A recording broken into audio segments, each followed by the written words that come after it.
Hello, मैं हूं मनीषा और आप सभी का मेरे चैनल पर बहुत बहुत स्वागत है।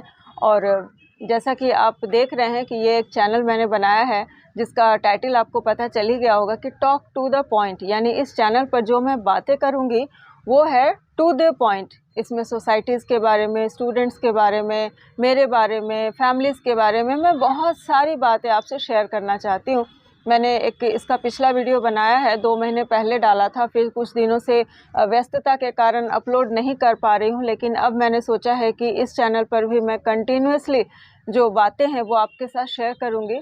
तो पिछले दिनों एक मामला आया था, तो मैंने जैसा कहा कि मैं सामाजिक मुद्दों पर भी बात करूँगी और भी बहुत सारे मुद्दों पर बात करूँगी। हाँ, पॉलिटिकल मुद्दों से अभी थोड़ा सा दूर रहूँगी क्योंकि वो मुझे उतना पसंद नहीं है। मतलब हमारे हर एक कंट्री का एक बेस होता है, वो होता है पॉलिटिक्स, तो होता ही है, लेकिन फिर भी उससे मैं थोड़ा सा अभी दूर रहूँगी। हाँ, सामाजिक मुद्दों पर, अपने बच्चों के मुद्दों पर, इन सभी मुद्दों पर मैं खुलकर आपसे बातें करना चाहती हूँ।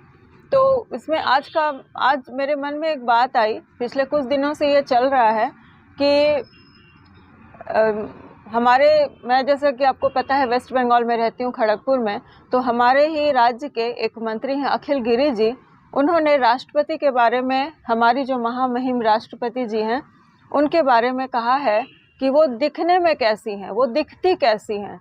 मतलब कि हमारे देश में, या मैं यूँ कहूँगी कि पता नहीं क्यों लोगों में ये बात आती है कि हम महिलाएं चाहे किसी भी पोस्ट पर पहुंच जाएं, वो डॉक्टर हो जाएं, वो इंजीनियर हो जाएं, वो स्पेस में चली जाएं या वो कहीं भी चली जाएं, लेकिन सबसे पहला जो उनकी जो पहचान होती है वो होती है रूप।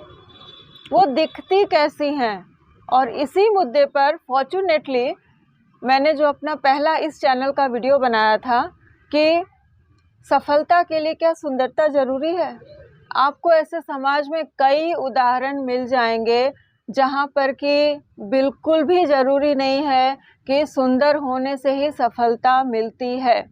यहाँ तक कि आप फिल्मों में और मॉडलिंग में भी देख लीजिए, सुंदरता is not only the base. सुंदरता है वहाँ पर क्योंकि वो फील्ड ही ऐसा है, क्योंकि वो आपको उसके चेहरे से जानते हैं। That is very different thing. जहाँ फिल्मों में भी ये ज़रूरी नहीं है, जैसा कि मैं बात कर रही हूँ अभी, और यहाँ हम जो इतने ऊंचे पद पर महामहिम राष्ट्रपति जी के बारे में ऐसा कहा जा रहा है। बाद में ऐसा हुआ कि उन्होंने माफ़ी मांगी, अपने बात को कहा कि तोड़ मरोड़ कर मीडिया ने पेश किया है, मेरा ऐसा कोई इरादा नहीं था, वगैरह वगैरह। जैसा होता है, बयान देने के बाद बहुत सारी बातें कही जाती है, लेकिन कहीं ना कहीं जो मन की बात आती है वो बाहर आ जाती है कि वो दिखने में कैसी हैं। यानी उन्होंने इतना जो संघर्ष किया, जिस समाज से वो आती हैं उस समाज को उठाने का उन्होंने काम किया। अपने जीवन के संघर्षों को उन्होंने पूरी जिम्मेदारी के साथ जिया और निभाया। और मैं तो ये मानती हूँ कि उन्होंने जो पढ़ाई की, जिस तबके से वो आती है वहाँ पढ़ना भी किसी संघर्ष से कम नहीं है। और उस पढ़ाई के बाद उन्होंने अपने परिवार के बहुत ही करीबी लोगों को खोया, उसके बाद भी उन्होंने आपा नहीं खोया और बड़े बड़े पदों को संभालती रहीं, आगे बढ़ती रहीं। वो उनकी कोई उपलब्धि नहीं है, बिल्कुल नहीं। सिर्फ वो मतलब समाज के मानदंडों के द्वारा तय गए मापकों पर खरी नहीं उतरती हैं तो कह दिया जाता है कि वो कैसी हैं।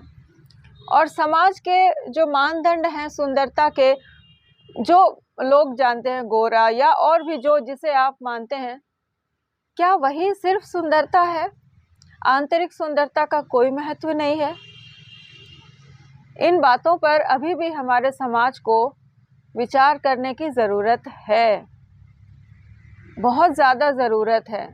और मेरे पिछले वीडियो में भी मैंने बताया था कि हमारी बच्चियां इसी सुंदर हो या ना हो उसके चक्कर में पड़कर बर्बाद हो जा रही हैं। बहुत ज़्यादा इसका जो असर है ना वो कोमल कलियों पर, यानी कोमल कली से खिलती हमारी बच्चियों के अवचेतन मन पर पड़ता है। कहीं ना कहीं वो उसे डिस्ट्रॉय कर रहा है। सुंदर हूँ या नहीं हूँ तो उसका अलग अभिमान होता है, नहीं हूँ तो उसका एक क्या कहती हूँ कुंठा होती है उसकी कि मैं सुंदर नहीं हूँ।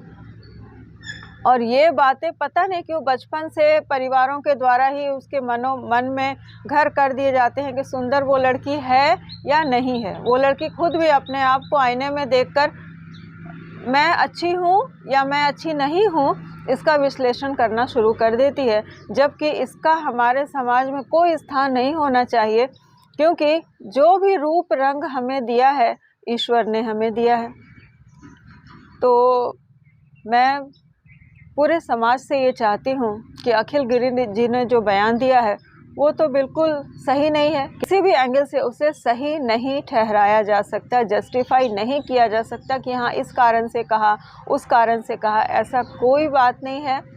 और मैं समाज से भी ये आग्रह करती हूँ कि इस तरह की जो छोटी छोटी बातें हैं उनसे उठें, तभी महिलाएं ऊपर उठ पाएंगी। और महिलाओं से भी कहना चाहती हूँ कि अगर आपको इस तरह की कोई बातें कही दी जाती है तो उसे अपने दिल से, अपने हृदय से ना लगाएं और अपने रास्ते, जो रास्ता आपने चुना है उन्नति का और तरक्की का, उस पर आगे बढ़ती जाएं। तो आज के लिए बस इतना ही। एक छोटा सा वीडियो मेरा बनाने का बहुत मन था। एक सेंसिटिव सा मुद्दा है समाज पर और स्त्रियों के प्रति ही ये थोपा जाता है और स्त्रियों को ही इसे झेलना पड़ता है। तो चलिए मैं आपको फिर से मिलती हूँ अपने किसी अगले इंटरेस्टिंग से किसी नए मुद्दे के साथ में। तब तक के लिए bye bye and have a nice day.